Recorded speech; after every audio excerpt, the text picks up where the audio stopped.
Hello, everyone. Oh, there we go. Yeah, I was trying to get the little "it's working," um, and I thought I rolled that off, but I guess I didn't. It's all good. Um, so yes, hi. Uh, Thank you for joining us on the stream. My name is JJ Asgar, and I'm here with Brian and Jason from Red Hat. You want to say hi? Yeah, my name is Jason Nobies. I'm a developer advocate at Red Hat working on OpenShift. Hey, so I'm Brian Tanis. I am also a developer advocate at Red Hat, focused on OpenShift. Awesome. And I'm JJ Asgar from IBM, hence the reason we're on the IBM developer stream. Kind of makes sense. I'm a developer But advocate. respect your little red hat floating right above your head. It's true. We're showing our good cross-company collaboration there. Hey, we're all part of the same company. It's That just is perfect positioning, I gotta say. So yeah, we're here to play around with some OpenShift today. We have a pretty good general agenda. As you can see, we're going to do some introductions, kind of just talk about who we are. We've kind of already done that. Then we're going to go over some general OpenShift. This is the second time we've streamed together, but we assume that you have never seen or starting from scratch. It's an opportunity to kind of talk about OpenShift in general, what we can do with it, play around with it, why you should be looking at it, because that question pops up a lot more often than you believe. Then we're going to play with a thing called Odo, and that's not the guy from DS9. Wait, I'm going to interrupt you for a second. So I had to pull up the docs for Odo a couple days ago, between our last stream and now. And I had just typed in Odo and fat fingered, hit enter, and he was like the fourth entry on there. And obviously my search history paid into it. But I was like, okay, now that's all I'm going to see is the Star Trek reference that I had no idea existed. That's amazing. It's amazing. You really should watch DS9. Out of all the Star Trek, DS9 is the one you should, no matter what, watch. No matter what. If only I had a reason to not leave the house for the foreseeable future. Yeah, right? So Jay's going to go ahead and play with some Odo, kind of show us, get his hands dirty, do some cool stuff. And then Brian is going to play something called Code Ready Containers. Just kind of walk through what we can do with it. If we even want to be a stretch goal, I have machines behind us where we can try to get code ready and working on that, because I know I haven't actually done that yet. But it's nice to have an environment that's kind of pre-baked, kind of like the cooking shows, right? Here's the cake kind of thing, which is kind of fun. If you have any questions or thoughts in the stream, please just throw them in the chat. All three of us have a window looking at it. And then we'll just kick it off from there. Sounds good? This is where you say yes. Yes. Perfect. Sounds good to me. All right. So I have stopped sharing. So Jay, do you want to take it? Before we do, you wanted to cover what is OpenShift. Yes. I guess we could do that while we're still on cameras. And actually, I'm going to put you on the spot here. So you're the kind of newest to OpenShift.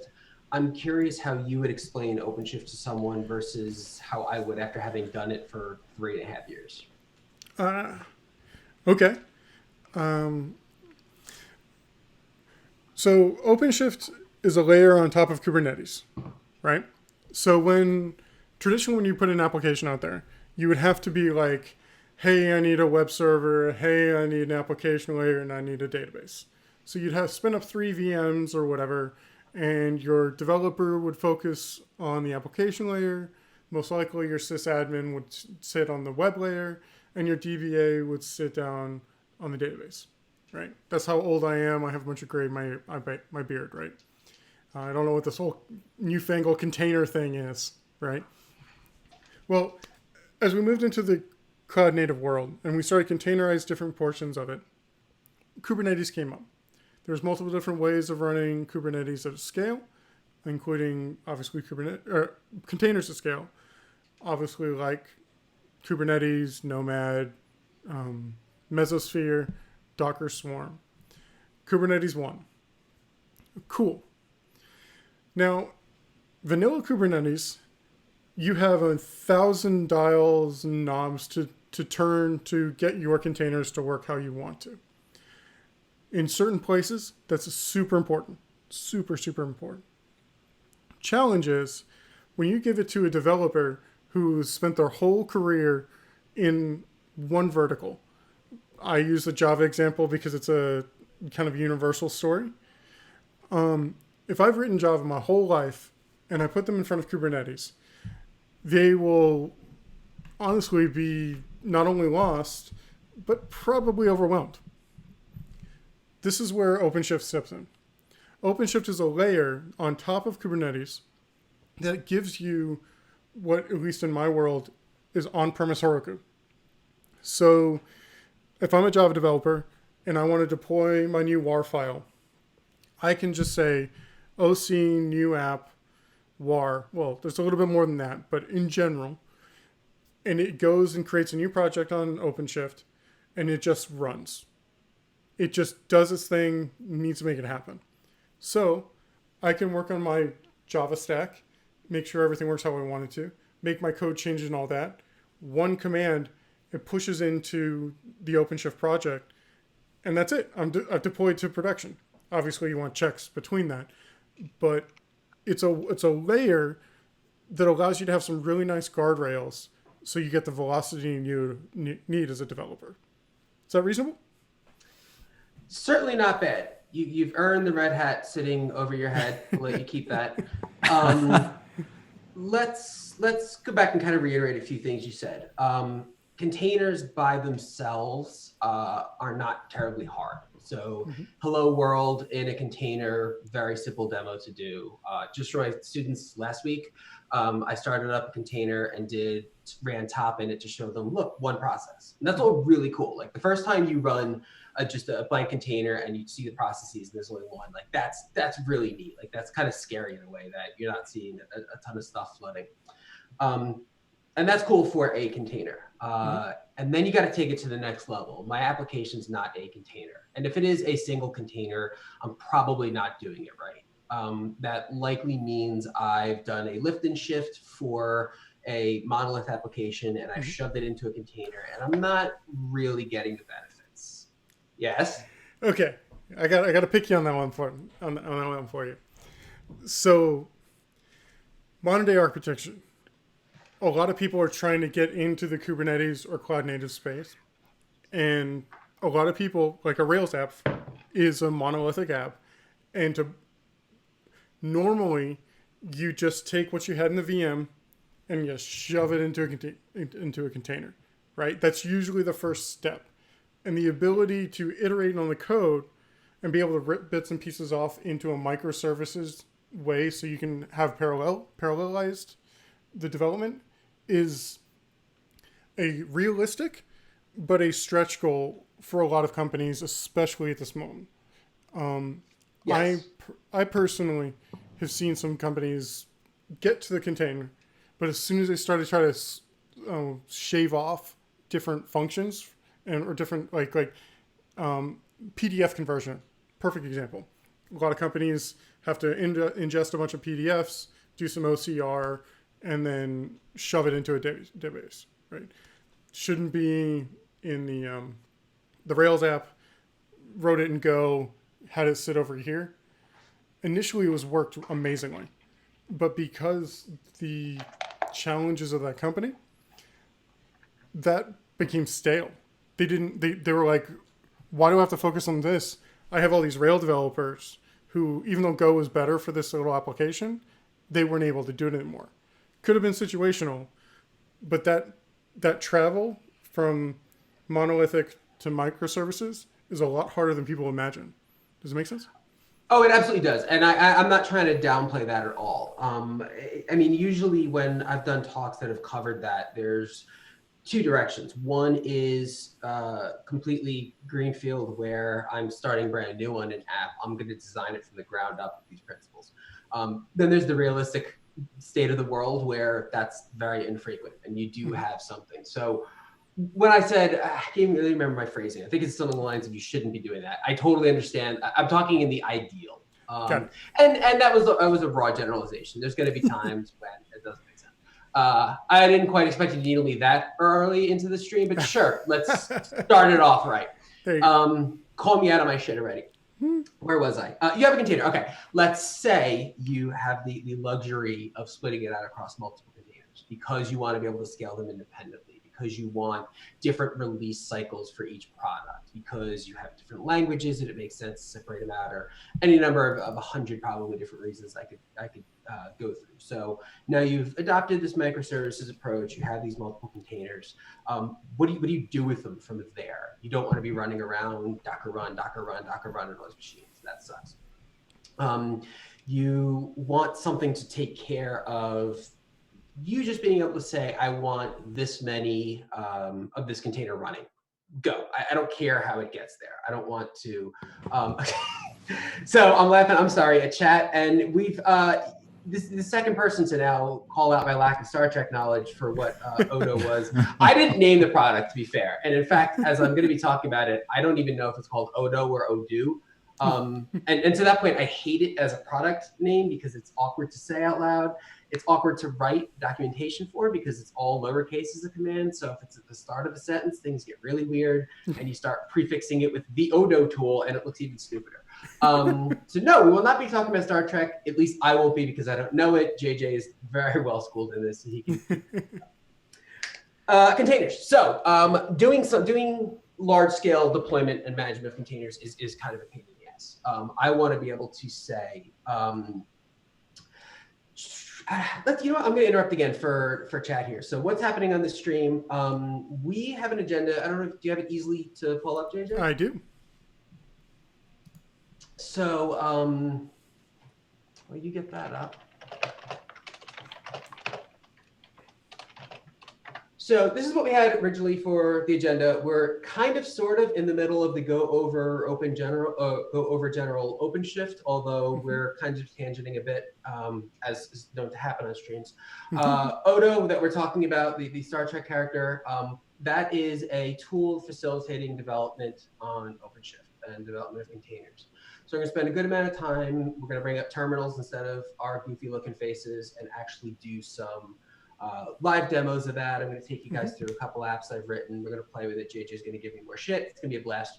The second half, code ready containers. This is a way of running OpenShift locally on your laptop or some sort of local hardware. Mine's running on a server in my basement. I think I told you guys the story last week about how the server's connected to the Christmas lights, and when it rains, it gets powered off because my wife doesn't know how to properly hang Christmas lights.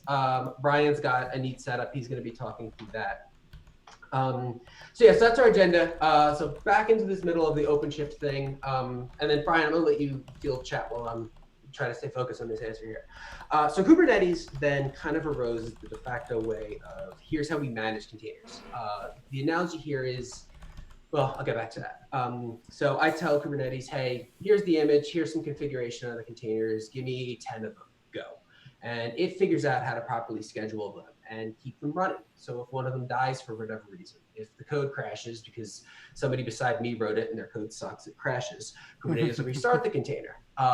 If the node completely goes down, Kubernetes will understand that and say, hey, I need to have 3 of these containers running someplace. I'm going to move them someplace else.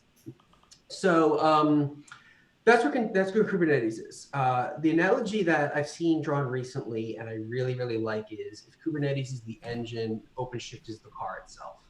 So I can pull it up, and maybe when I'm sharing my browser later, I know you said it last week, and like I had seen it before that, but I was a little bummed you didn't bring that up right now.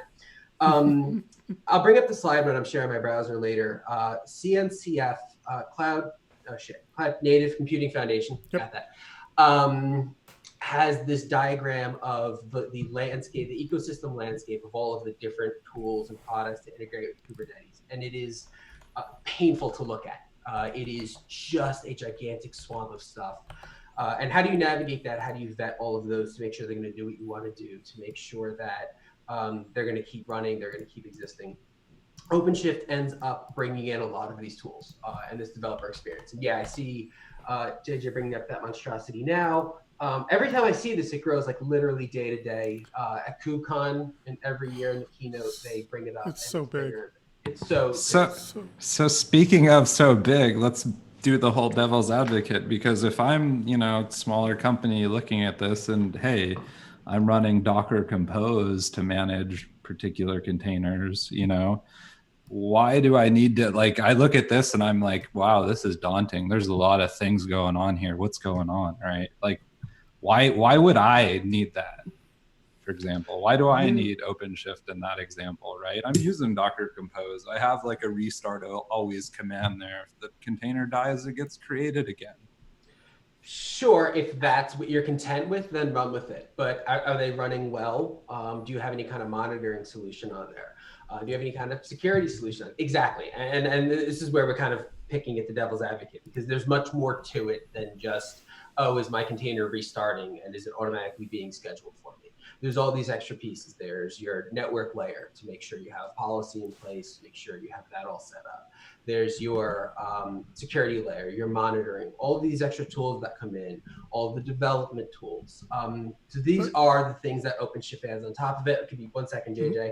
And then we do our typical Red Hat thing of hardening the upstream product, where we run it through our battery of QA. We have our service people understanding how to use it, where if there's an issue, if there's an issue in Kubernetes, you have your normal upstream problem. Like, who do I go to? I can go to the community, but they have absolutely no real vested interest in answering me before my boss yells at me. So you have our support teams available with OpenShift. And then, like I said, just the general Red Hat hardening that we've done for decades with Linux, where we take the upstream project, we stay on top of security releases, and we patch them potentially before upstream, obviously contributing that back. I'm not trying to say we it sucks to be you, but able to expedite those because we understand the customer impact of it. So that got a little more marketing-ish than I wanted it to, but just in general, OpenShift builds on top of Kubernetes. Stick with the engine and the car analogy as kind of the big takeaway here, that it adds a whole bunch of stuff on top of the base Kubernetes scheduler. And then extra tooling, like we're going to see in a couple minutes, called this Odo or Odoo, or see how many different ways I say it over the course of the day. Well, let me throw two things out, or hit the wall, throw it against the wall. Sure, let's go with that. To what Pete Patel, I'm assuming that's Pratik. Kelsey's link is actually very, very accurate, right? Like, when you look at all the things to roll your own application platform, you need so many different things to work with it. Now, when we look at the landscape from cncf.io, that looks like it's a new computer, right? Like, all the different bits and pieces is what you need to run just your simple layer of a computer. Like, you need your network, you need a way to communicate between different things. Like, we've made a data center OS, right? Or is that a little too simplistic to think about it? Because I feel we've just taken, instead of one server, one entity, we've now taken a bunch of servers and realized they needed a layer of abstraction on top of it so we can run our applications in an effective manner. Do you see where I'm going with this? Like, it feels like we're just making things more complex, right? Or am I wrong? Brian, you look like you want to speak. Yeah, no, I mean, I definitely could see that, but I do think that, yeah, like OpenShift and Kubernetes and all of these tools and all of that, right? They solve the distributed computing problem, because there is, what happens whenever I need to, I want to manage my own infrastructure, or maybe I want to run it somewhere else, right? And have somebody else manage it in an automated fashion, right? Mm-hmm. But I want to be able, like, my end goal is my application needs to be able to scale out whenever, I need that kind of scale. Mm-hmm. I also need multiple business units or multiple teams working on different projects at the same time, right? We need a concept of multi-tenancy mm-hmm. in that distributed computing paradigm that we're talking about, right? And I think that OpenStack. Hey, but like OpenStack solves that to some extent. But the thing is, like, somebody's going in, you're creating a VM, and you're using the resources there to create that VM and use that virtual machine, right? Mhm. But there's a lot of kind of redundancy there, and depending on what's going on in that particular VM, there's security aspects there, right? There's certain things, like if I used some base image that's part of whatever VM, I might have issues, right? Or maybe it's not supported anymore, things like that, where Kubernetes and OpenShift and all of that, there's similar paradigms and concepts, right? You take an image, a container image, or using the base image or whatever, but you're not reusing and having a lot of that redundant storage around to maintain all the extra parts of the VM that you don't really necessarily need, right? All I'm doing whenever I'm making an app is making an app. I'm not like dragging and saying, hey, we need Fedora or CentOS or Red Hat Linux or Ubuntu or whatever, right? Like, all I care about is my application. And if I write that in Go, right, I could package that into a container or any programming language for whatever, purpose. But I could package that into a simple container that will run anywhere, and it could be managed by that distributed computing paradigm that we mentioned, right? OpenShift, Kubernetes, what have you, so that could run in my own particular tenant alongside other people's stuff and not bother theirs, and not like consume extra resources and have to like dedicate, hey, we're allocating 500 gigs of RAM, assuming this is a ginormous supercomputer, but we're not, allocating that to my one project, right? Where you could do, limits and requests and random things like that, but you're not using and consuming all of those resources, so you're able to pack things in a little bit more efficiently, and you're solving some of that multi-tenancy thing this way, right? I like it. And it's all able to be managed yourself, and you could place it wherever you want to place it.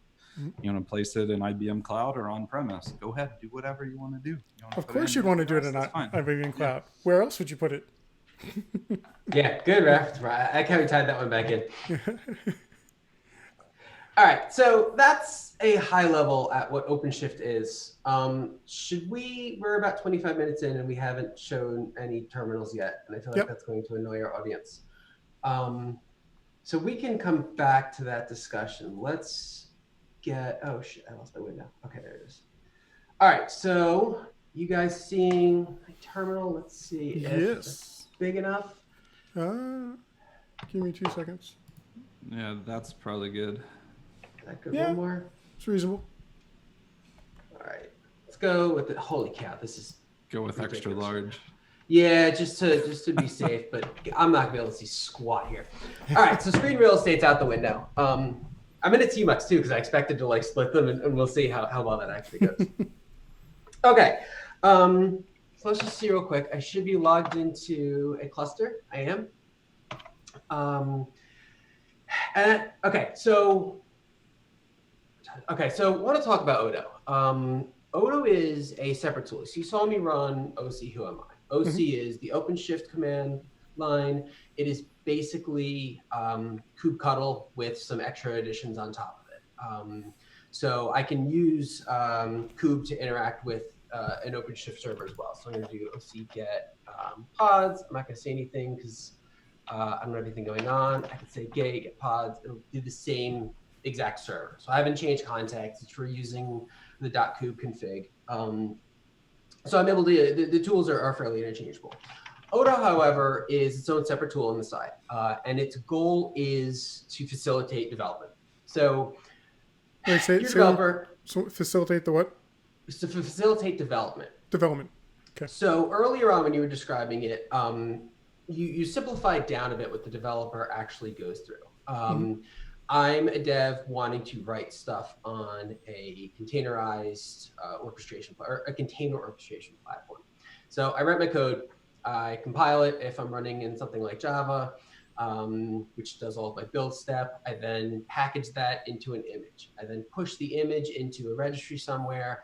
I then go into my orchestration platform and say, hey, deploy me a new version of this container with this new image. Now you can expedite some of that. You can tell your orchestration platform, like pull the latest image and speed up some of that, but that's still that rough process of I make a change, I build my image, I get the image someplace accessible, which is to say not on my machine. I've pushed it into some kind of registry, and then rebuilt my container.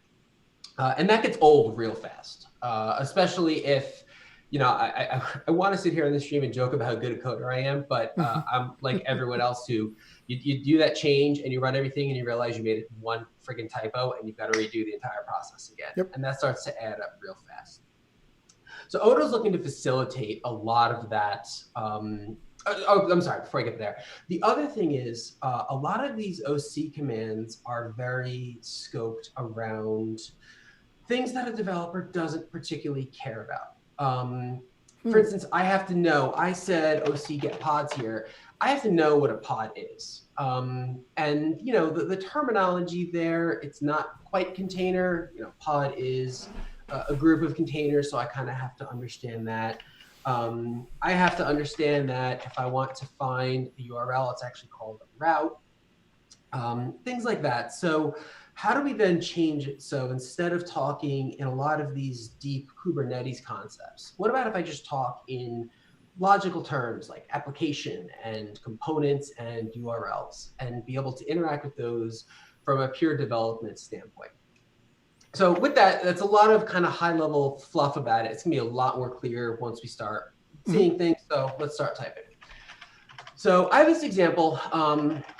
Sessions backend. We'll do the Java version. And let me just make sure. Okay, so I haven't done anything different in this. So basic Spring Boot application. And I say basic because I'm in no means a Spring expert. So it really is as basic as possible in terms of a fairly basic REST API. Dig a little bit. Where's Josh? We need him. Josh Long. Sessions.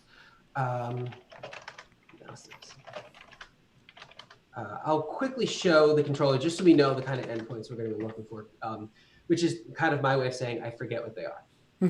So I like it. We're going to have a REST API for all orders, one for ticket number. This important one here, debug, that I specifically added as part of this demo. So I'll wait for Twitch to catch up.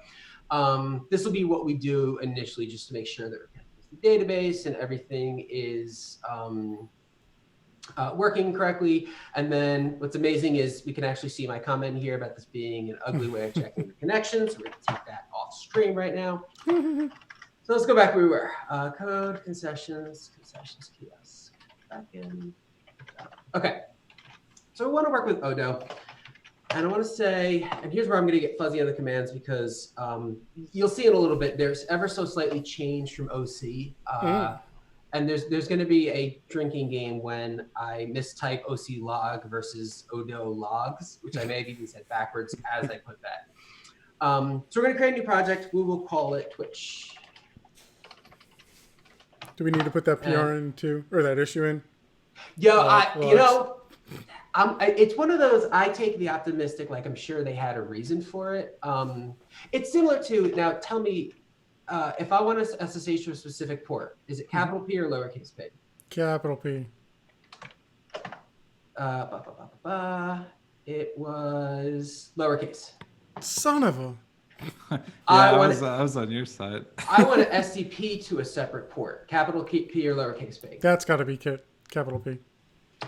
No, that one is, I'm sorry, that one is capital P, yeah, because we guessed it correctly. Point being, it's different between the two commands that are, in my mind, exactly. So in chat, you see where I was going with this. Drives me nuts every time. And I just tell myself, I'm like, there's a good reason for this that I don't have the context for, and I'm just going to get it wrong every single time. So that goes at a much more fundamental level, because we're talking like Linux built-in commands. This Odo and OC thing. That said, though, I'm kind of laying the groundwork now, because you're going to see me mistype it all that. What the hell am I doing? Odo projects. We created a new project named Twitch. Get is going to be the name of the active project. Current project is Twitch. So Jay, before you get going like real far, I posted a link on where you could get some information about ODO or Odo. You can find that in the chat. I'll post it again here in a second. One of the things that I kind of was curious, does this only work with OpenShift? I mean, we're talking about OpenShift here, right? But does it only work with OpenShift? Currently, it does. There is support being added for Kubernetes in the near future. And near future is the most comfortable I can possibly say about that. I'm sure there's some PM somewhere that's ready to kill me. Right. You'll see why in a bit, but the kind of spoiler is it'll use routes for creating URLs, which is a concept that doesn't exist in Kubernetes. Cool. There's probably more to it than that. I mean, hell, Odo project, I'm assuming it can map correctly to namespace, but I'm not completely sure. So as of right now, this will only work with OpenShift, yes. Once they add that Kube support, it's going to be so much more awesome for me doing demos because it's going to be easier to use it. It's going to be appeal to different communities when I can show Odo looking at Kubernetes. Yeah. So I'm going to have at the bottom here, in theory, I can do this entire demo using just Odo commands. And that's cool example in its own right to be like, hey, we can live entirely in this Odo CLI. I'm going to bounce back and forth over here to some OC commands just as kind of a sanity check for people who are more familiar with OC and to show how some things map up. So we see at the bottom when I run OC project, it's the same thing. It's saying we're on this new Twix project, and we can see here that I'm on my own OpenShift install. Please no one go DDoS that URL in the demo. Although honestly, if you manage to set one up that quick and hit it, I'd almost be impressed. Point being, Odo is affecting the underlying cluster in using the same construct or the appropriate constructs in the cluster. Like it's not adding its own version of a project. It's not adding things that don't exist on top of the OpenShift cluster.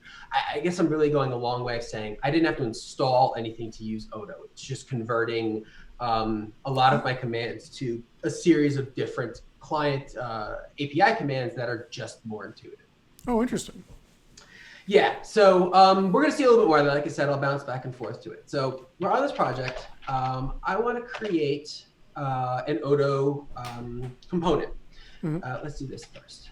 Component, catalog.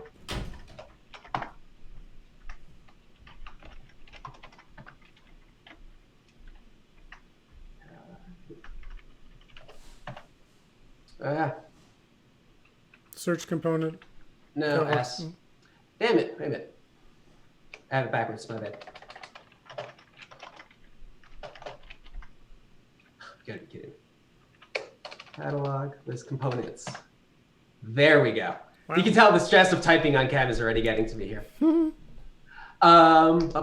Okay, so these are the different component types. Let's talk terminology for a second. Component is my code base. You'll see here, that should be fairly obvious when you look at what a lot of these components are. Java, Node, PHP, Python, whatever. A service, we're going to see that a little bit later. That's going to be things that I connect my application to. Databases, message queues, things like that. That's going to be part of this demo as well. But for now, when I'm talking about components, I'm saying, hey, I have, basically you can equate it to a microservice I want to deploy. So again, we saw a pretty basic Spring Boot REST application here, a couple of endpoints. So obviously we're using Java as our component type. And now here's where I'm going to completely flub this command again. So we want to create a Java. On that previous command, what does it mean by supported and unsupported? Testing, I want to say. It's so the Java and the Node.js are. I'm afraid just to get this wrong and speak badly about what we technically support.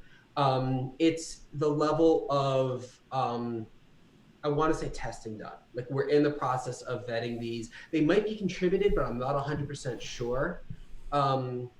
Probably riskier using one of these for something production level.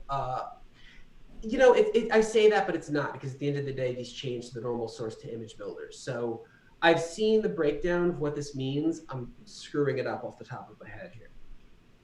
I mean, it is saying the project is OpenShift, right? Like, so that's so weird arbitrary line.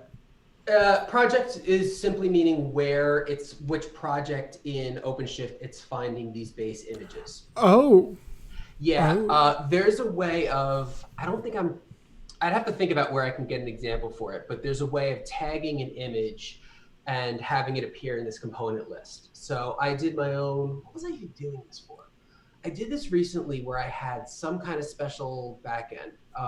For some reason, I dorked with it. And I installed it here. So it's an image that can use our source to image functionality. Remind me to come back to that. And then I put a tag on it and it showed up as a viable component that I can use as the basis for one of these. Source to image, I'll come back to that in a second. So for now, we have our list of components here. Yeah, I looked up real quick. So like it says officially supported Node.js, Java. You could probably, I guess you would be able to expect things would work regardless. Things are tested, blah, blah, blah. But it says partial compatibility with language and frameworks such as Ruby, Python, PHP. So those would be the unsupported ones. So, you know, partially supported, maybe here lie the dragons, you know, you want to go with that, right? It'll probably work, but you might run into some weirdness. Sounds about right for how we typically use the term unsupported. I was hoping you were going to talk long because I forgot to make sure I did a Maven build ahead of time. But let's talk through that for a second. I haven't. So this example comes from a workshop I just finished writing, where it takes the user through this backend, which is a binary application. We're compiling things locally, pushing that up into a container. And then the Node.js front end, again, obviously not compiled, but we're going to be able to just push the source up and then pretty much edit the source locally and have those changes instantaneously appear. And this is all stuff that we're going to see in the next 45 minutes. They're split that way intentionally. One's to demo binary, one's to demo just straight source. I think I could do the Java one the same way, where I just say, here's my Java source, and it will get built and compiled for me in the cluster itself. We can try that later. I'm not 100% sure how that works, but I like that as a demo, and I'd like to put that together back when we get to talk to people again in person, because I'd love to do a demo where I don't have Maven installed, I don't have Java installed, I don't have Node installed locally. And this is all how we can do local coding and have everything running in my environments in the cluster. And I think that's a cool setup. I think if I ever package a real talk around it, I'll do something like literally moving the NPM binary or something like that. Point being, here we explicitly ran Maven. It downloaded its 10 billion jars like it normally does.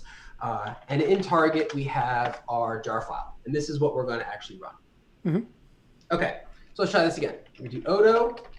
I want to create a Java 8 component. I'm going to give it the name backend. This is going to be what odo is going to refer to it as. It would default it to something. I think it would be like Java dash and then a 4-character GUID.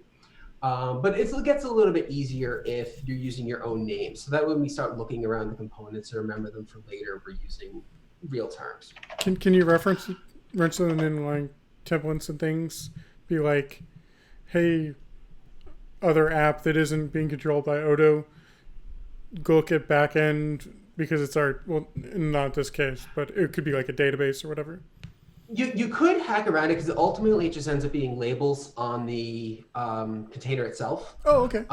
We're going to use it within odo to say, odo, I want you to link the front end to the back end. And so this is going to let us use those words.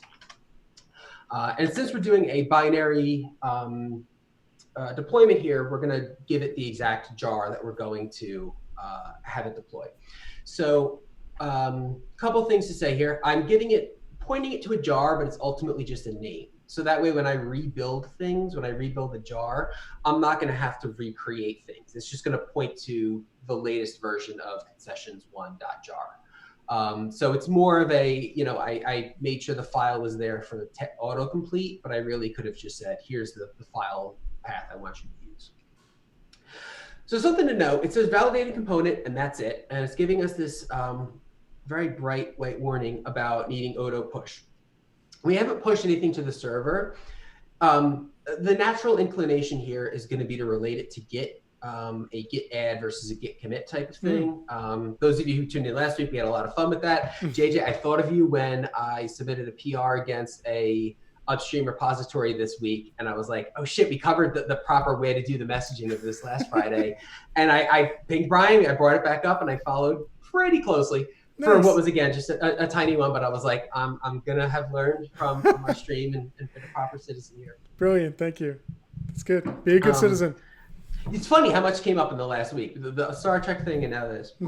Okay. By the way, just speaking of it now, you know, for those who tuned in last time, yeah, we pushed up a commit to Yugen, and yeah, they took the change, so stuff is all good. Although they did not want the latest; they wanted a pinned version, so we're using the latest one, which is I think 2.5. But anyways, cool. Okay. Nice. You know, it's funny. I'm not surprised they don't want latest, but the flip side is we're going to run into this exact problem in a couple of months. Yep. Yeah. Because they're not going to remember to update it with the gem file, but it is what it is. Maybe it's an opportunity for us to spin a OpenShift cluster up and then continually build Hugen for us and build a little CI around that.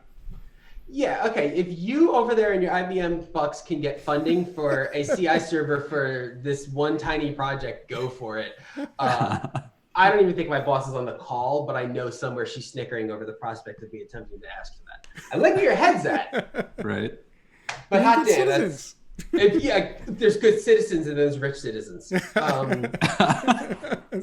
good. I like it. The cloud is very nice, but it still ultimately costs money. I'm not maintaining a data center. Okay. Back to my Git analogy. So it's not the worst analogy to draw, that we are going to have some staged commands locally, and then we're going to do this auto push, which is very similar to what a Git push would be, of actually getting these up there. Mm-hmm. So we haven't done it yet. We haven't, let's go back to a split. No pods running because we haven't run this auto push yet. And again, and I'll keep reiterating this, I shouldn't need to use OC to see that. I'll know how it works. I'm doing this for demo purposes. And it's great because I say demo purposes, but this is a trial run for when I ever do some kind of formal talk where we're just kind of screwing around here. Streaming. Yay. Yes, exactly. What else are we going to need? Well, we have our backend. It's a REST API, so we're probably going to want a URL so we can actually get to it.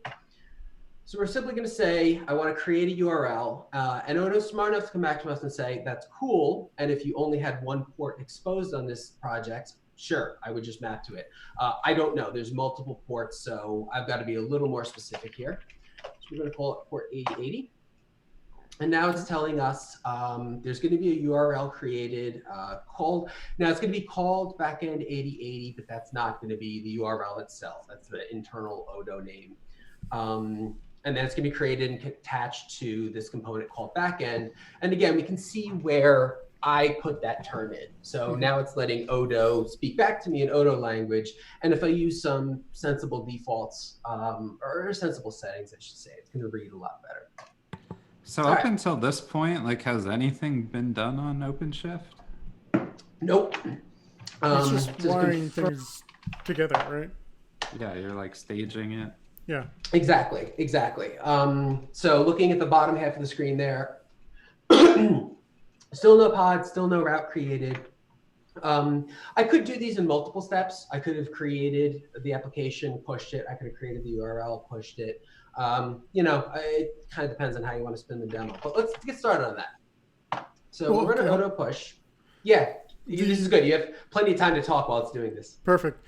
The URL. So say if I was to your point where I can stage it out in two different ways, could I create like a staging URL that only I could give out to like my QA team, or is it just like one URL and that is the URL?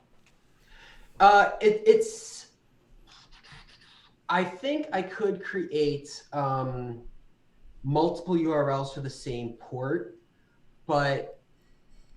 and I guess it's depending on how I did the host name. So to your ultimate goal of just giving it to QA, it kind of depends on the rest of the infrastructure. I could make multiple URLs and then assume DNS resolution is going to kick in for some of them. It's always DNS. Yeah, exactly. There's a couple of different ways to play that. So what it's doing right now, and actually it just kicked over, but if we do OC, actually do some OC get PO, which we covered last week. Again, something else I saw this week. I saw Red Hat developers are doing a series of talks called these Dev Nation Masterclasses. And I saw a demo for one of them this week, and the guy actually was typing, and he typed, I'm just going to write PO, we're going to save ourselves a character. And I started cracking up to myself because we were just talking about this last week. I'm going to save myself a character here. And had I not, went on that tangent, we would have seen this kind of fuzzy state where our deployment was still in process and our actual application hadn't started running yet. But here we are. JJ, hang on. That was weird. Saying JJ. Anyway, point being, you realize saving a character, you have to bring up Vim Golf now. Like, just bring up Vim. Oh, seriously. Just saying. I'm okay with bringing that up as long as I don't even want to say it out loud yet, but I guess I kind of have to now. We're 45 minutes in. You haven't mentioned COBOL yet, so that's a victory for this week. I'm waiting for my moment. I figured you were.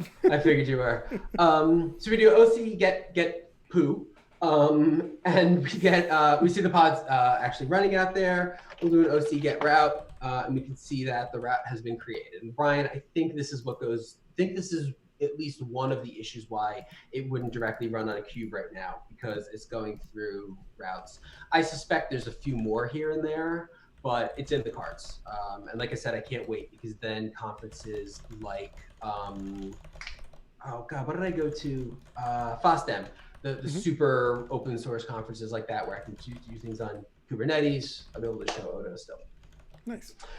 Okay, so we have some stuff in OpenShift. I could also do Odo list. And it's going to show the list of components. So time to talk about this thing called an app.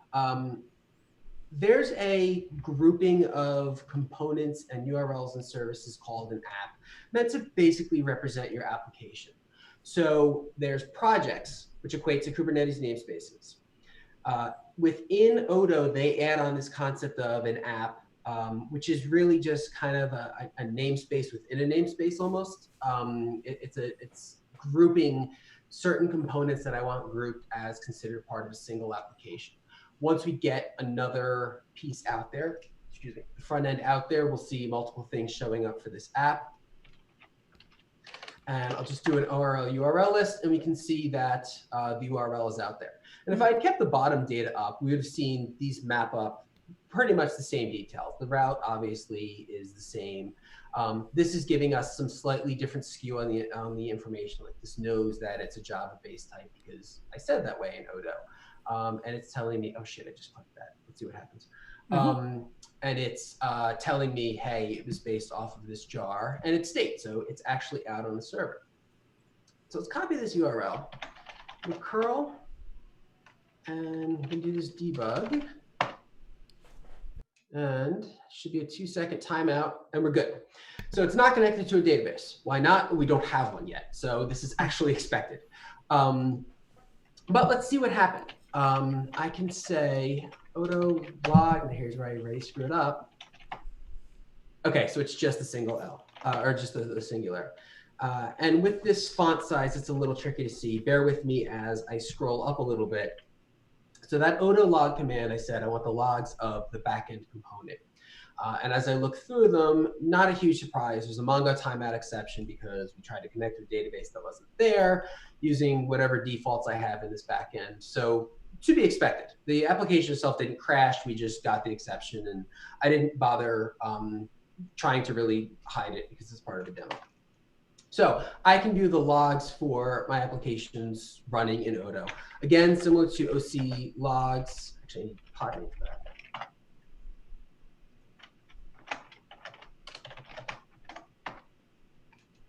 So it's a two-step process in OC. I have to get the specific pod name and then say OC logs on that. This is, in my opinion, a friendlier experience over in Odo.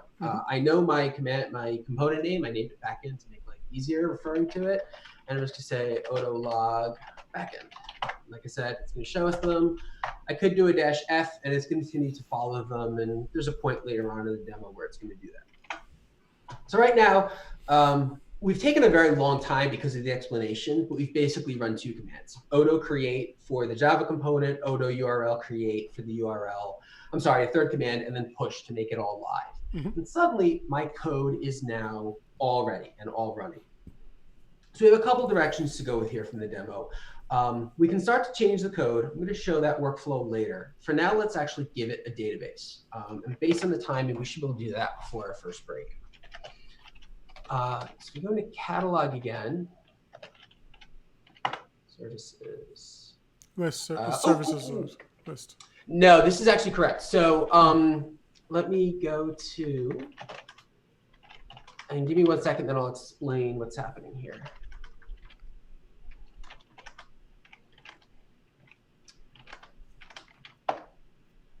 Okay, so while it's running, oh, can I not run it from this? Failed. Yeah, seriously.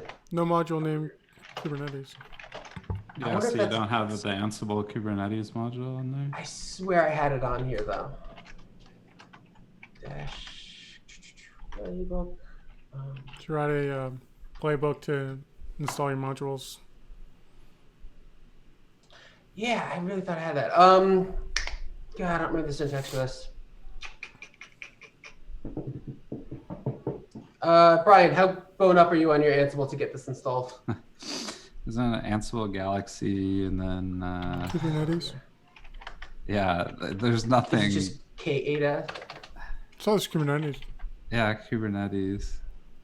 Well, it's saying, yeah, no module Kubernetes, so I'd imagine that's the module, right? So can I just do install? Do I need sudo for that? Yeah, no. That did not work. No, I was not happy. Bad request. The fuck does that mean?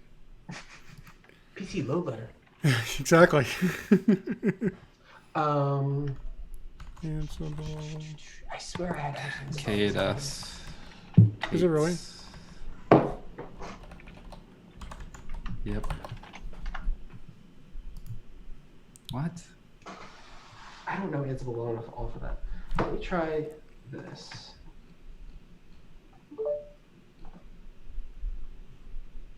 Okay,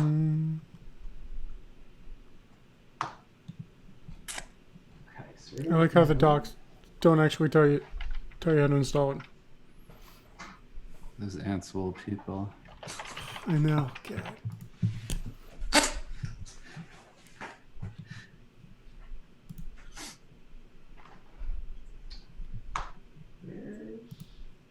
Yeah, no, there used to be a Kubernetes module, so that's probably what you're using, but that looks deprecated.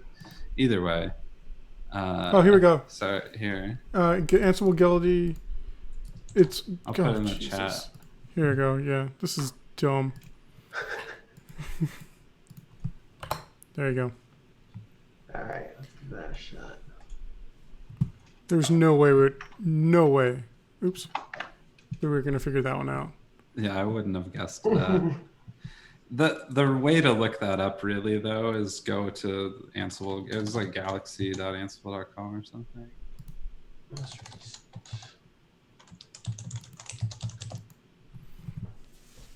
Error. Yeah, galaxy.ansible.com, search for Kubernetes, and on that you'll be able to find the way to install it the right way. Sorry, I missed that part. What did you say?